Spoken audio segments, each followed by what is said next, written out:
আসসালামু আলাইকুম। এই যে দেখেন কত সুন্দর সুন্দর ফ্রেশ আদা, যে নিতে চান এখানে চলে আসুন। ভাই অ্যাড্রেসটা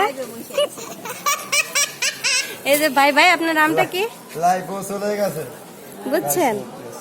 এই যে দেখেন কত ফ্রেশ। এখানে এই যে রসুন আছে বুঝছেন, রসুন আছে, আমার ছোট বোনও আছে।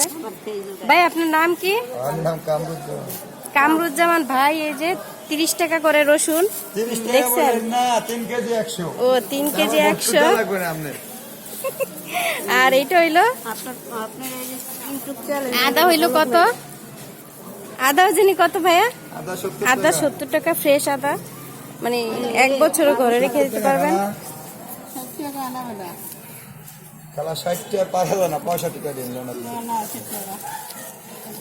আপনি আমারে কি রসুন বাঁচতে দিচ্ছেন? ব্যস্ত থাকো, কাজ করো কাজ করো। আর এই যে মুড়ি খায়।